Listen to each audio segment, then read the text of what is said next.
En la vida hay algunas ideas que parecen demasiado buenas para ser verdad, y ciertamente esto es aplicable a cualquier escenario, incluyendo uno de WWE, y es que aplicando la filosofía del romancero, hay relaciones a las que es mejor no regresar pues invariablemente terminarán en una desgracia mayor.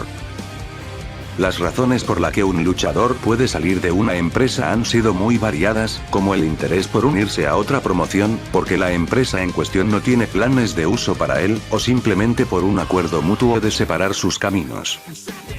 Sin embargo, en muchísimas ocasiones esto no ha sido impedimento para que las antiguas relaciones sean desenterradas, con estos luchadores regresando a su alguna vez promoción, y aunque dentro de todos estos casos se han marcado distintos umbrales de éxito tomando a Chris Jericho, Brock Lesnar o La Roca como ejemplos, por desgracia en otros casos estos retornos han llevado a un completo desastre y han incluso acabado con las relaciones aún peor de lo que estaban al momento de la partida inicial del luchador en cuestión, mayormente por el mal manejo ejecutado.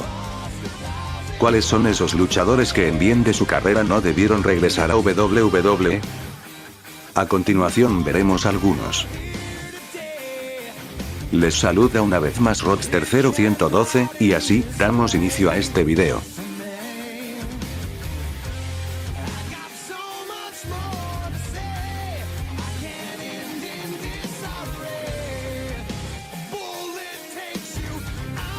A este punto todo aquel que haya escuchado de la historia de WWE en pasadas décadas también conocerá a los Rockers, quienes fueron uno de los principales representantes de la división por parejas de la empresa durante finales de los 80 y principios de los 90, además de ser el equipo que dio a luz a una de las estrellas más icónicas en la historia de la compañía, Shawn Michaels.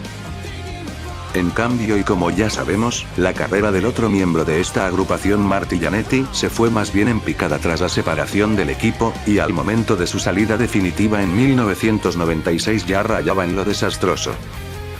Sin embargo, tras su regreso en 2005 para dar apoyo a su ex compañero Shawn Michaels durante el feudo de este último contra Kurt Angle, el hombre demostró que aún tenía lo suficiente para dar buena talla dentro de un cuadrilátero al brindar un gran combate contra el medallista olímpico, por lo que la empresa decidió conservarlo en sus filas, aunque debido a que fue detenido por un incidente doméstico, para el mes de julio ya había sido liberado.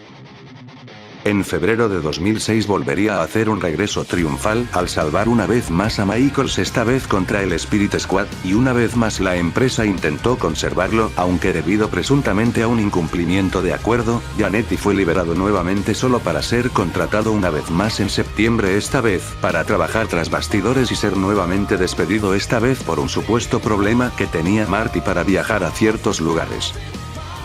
Tras una aparición en diciembre de 2007 para enfrentarse a Mr. Kennedy, no sería hasta 2009 que le volveríamos a ver dentro de la programación de la empresa para enfrentar al Miz en un episodio de Raw donde salió como el perdedor, siendo prácticamente nada lo que se ha sabido del hombre dentro de la compañía desde entonces.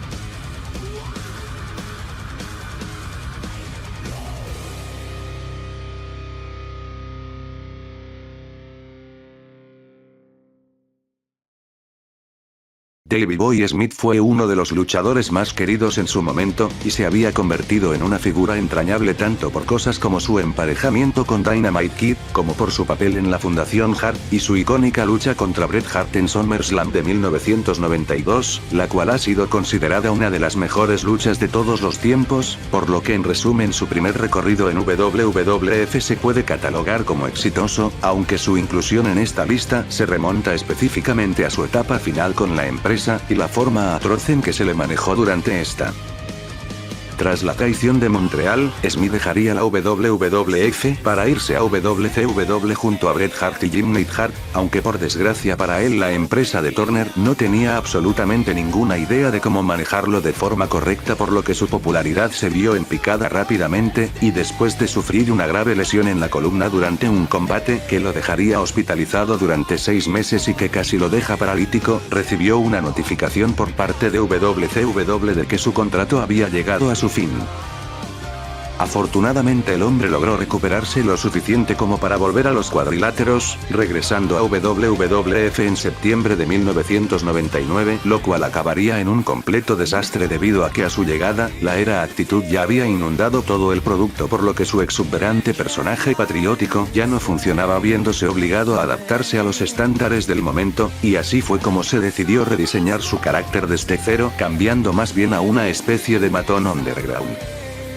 El problema con todo esto es que el éxito pasado de Smith se basaba en gran parte en su anterior carácter, por lo que al despojarlo de este para sustituirlo con unos pantalones jeans y un tema de rock, es comprensible que gran parte de su gracia también se haya ido, y mientras llegó incluso a ir por el campeonato mundial que en ese entonces ostentaba La Roca, la triste realidad es que esta faceta resultó en un absoluto fracaso para el Bulldog británico, quien para el 2000 había desaparecido de la programación, esta vez para siempre debido a su prematura muerte en 2002.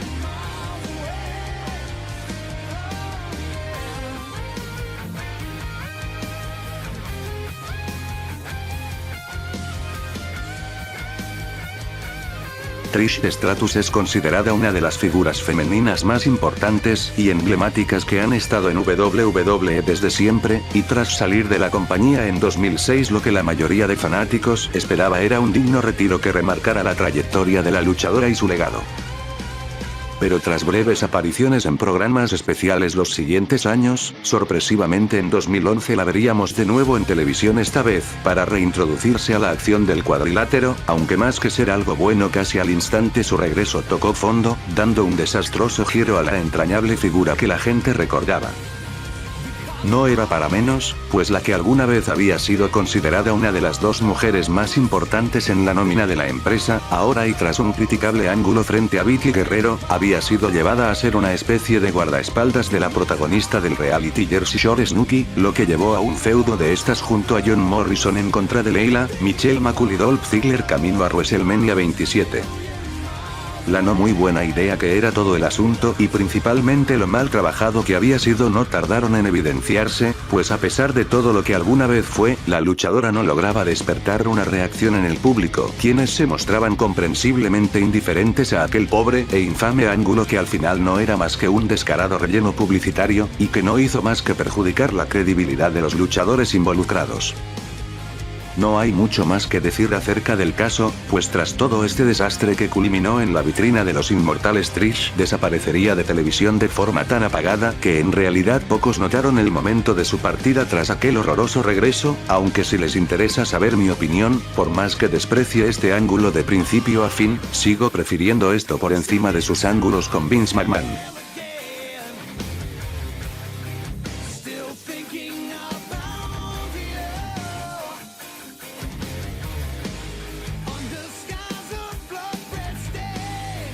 Una pregunta.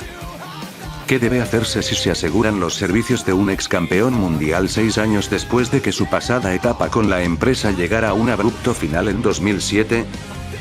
Si tu respuesta fue no hacer absolutamente nada en cuanto a trabajo creativo se refiere y mantenerlo en una posición midcard que apenas no parece relleno, entonces estás en lo correcto, al menos si seguimos la línea que usaron los directivos con Rob Van Dam en 2013. No es precisamente un milagro que el hombre haya sabido conservar cierto nivel de popularidad a lo largo de los años, ya que desde su época en la ECW original se caracterizó por ser un atleta excepcional que tristemente la WWE no supo usar para nada más allá de una fuerte campaña publicitaria en 2013, pues tras un vitoreado regreso en Money in the Bank de aquel año, automáticamente empezó a echársele a un lado, siendo rezagado a luchas por oportunidades titulares contra Christian, Dean Ambrose y Alberto del Río respectivamente, saliendo como perdedor en cada una hasta que anunció que se tomaría un descanso. Le volveríamos a ver de regreso en abril del 2014, viéndose casi al instante en la misma situación del año anterior, esta vez perdiendo una serie de oportunidades por el campeonato intercontinental, y después de no conseguir el dinero en el banco de aquel año y ser anunciado para la batalla real de Battleground una vez más por el campeonato intercontinental, este se vería incapaz de participar debido a una lesión, volviendo a tomar un tiempo de descanso poco después, y siendo esto lo último que vimos de Van Dam en la compañía. Si bien tampoco era necesario coronarle como campeón mundial, tampoco es mucho pedir que invirtieran un poco más en él y que le tuvieran como algo más que una figura publicitaria, ya que con el calibre que el hombre ha demostrado numerosas veces resulta penoso el tipo de reserva que se le dio en su estadía tras su regreso en 2013.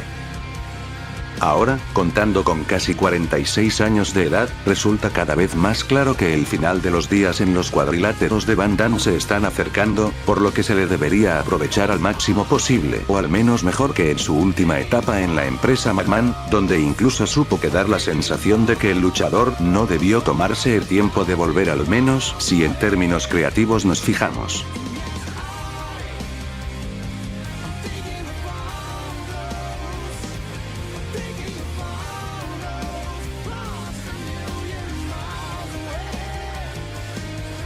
Efectivamente, y como hemos visto a lo largo del video, la mayoría de estos regresos desastrosos se producen a causa de un mal manejo. Mirando 15 años en el pasado, podemos detener brevemente nuestra vista en Mr. Perfect, quien tras un regreso triunfal en la Batalla Real del 2002, fue pésimamente reservado hasta el punto de dejar sus últimos pasos en la empresa en una posición no muy positiva que digamos, lo cual se asemeja mucho de quien nos toca hablar a continuación, Batista. Cuando Batista se fue de la compañía en 2010, debido a estar inconforme con los estándares estrictamente familiares del momento, se posicionaba como uno de los 3 principales heels de la compañía, y salía de ser el evento estelar por el campeonato de WWE, contra John Cena. Al irse dejó muy claro que solo era un hasta luego, y que estaría de regreso en algún momento, cuando el producto de la compañía fuese un poco más afiliado a sus gustos de funcionamiento, siguiendo mientras tanto otras aficiones como la actuación y las artes marciales mixtas.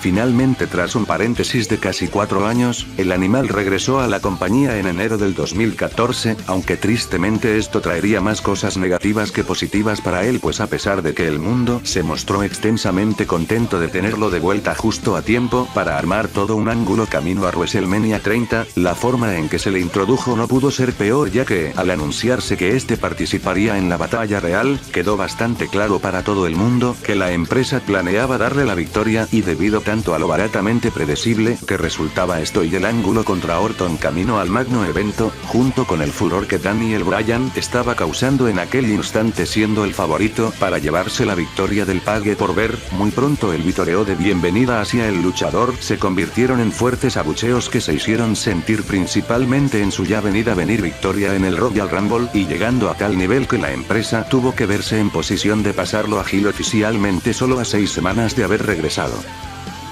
Debido a esto, todo plan de hacer de Dave campeón mundial fueron desechadas, y como las demandas incesantes pedían a Daniel Bryan en la escena titular, este tuvo que ser agregado finalmente al ángulo, logrando salir con el campeonato al final del Mania del 2014, mientras a partir de aquí tanto Batista como Orton se bajaron del plano estelar, y si bien se le puede dar algo de crédito ya que en medio de todo el rechazo que recibió ayudó a impulsar a Bryan además de al escudo durante los siguientes 2 meses, fijándonos solo en términos personales, dudo mucho que Dave haya regresado a la empresa para que el público se mofara de su vestimenta, y tomando en cuenta su éxito cinematográfico tras Guardianes de la Galaxia y sus comentarios acerca del no muy cálido trato que recibió tras bastidores, es posible que no veamos al animal dentro de un cuadrilátero de WWE en un buen rato.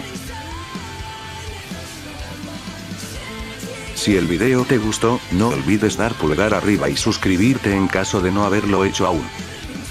También puedes seguirme por mi página de Facebook, cuyo link estará en la descripción. Les habló Rockster 0112. Nos vemos muy pronto.